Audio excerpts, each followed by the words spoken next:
Hurricane Sandy wreaked havoc in the Northeast and was characterized as a perfect storm. But here's the question: was the hurricane a result of climate change? And can we expect more storms like Sandy in the future? Hi, everybody. Welcome to Comcast Newsmakers. I'm Robert Trenum. As always, thank you very much for joining us. Here to answer this question and more, and how climate change may impact cities along the East Coast, is this hour's newsmaker, Dr. Leonard Berry, Director of the Florida Center for Environmental Studies and Coordinator of the FAU Climate Change Initiative. Dr. Berry, welcome to the show. Thank you. What was Hurricane Sandy? Was it really the perfect storm in many ways?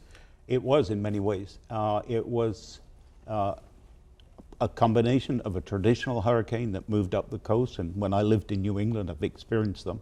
But it was also greatly reinforced by new patterns of the jet stream, which are partly the result of climate change, we believe. You know, Dr. Berry, I think our viewers at home often hear the term climate change, but for the benefit of our viewers at home, what does climate change mean?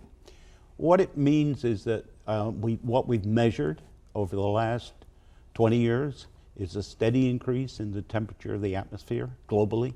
So it's a scientific study based on historical data? Yes, it's a factual, it's not a belief. Okay. It's a factual system, if you like. Okay. And what the facts are is the ocean temperatures are warmer a degree or two centigrade more than they were 20, 30 years ago. The atmosphere is warmer, and that by itself means that there's a whole new dynamic with rainstorms.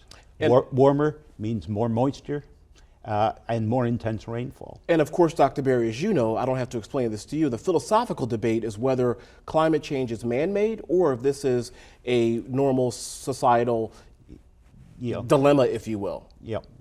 I saw a diagram yesterday for the first time, and somebody had reviewed 13,900 and some scientific articles that have been published from '93 to now.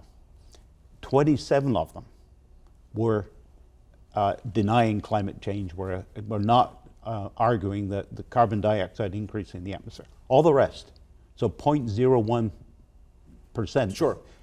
So the scientific community totally agrees that this is a phenomenon. So there's no daylight between some scientists that believe that climate change is man-made and others that do not believe that. There's no daylight. There's a tiny flicker of daylight, but not much. For the viewers at home that obviously experienced Hurricane Sandy and other hurricanes, what can they do to prepare themselves for hurricanes, but even just as importantly, what can they do perhaps to prevent hurricanes if you believe that climate change is in fact man-made? Well, it's not a belief. I think there's a lot of data that shows that the increase in carbon dioxide in the atmosphere is causing these warming, and yeah, some people regard it as a belief, but it really is not. It's happening. And here in South Florida, we're seeing it, seeing the results of that. What people can do, first of all, in our total daily life, we need to use energy in a more sensible way.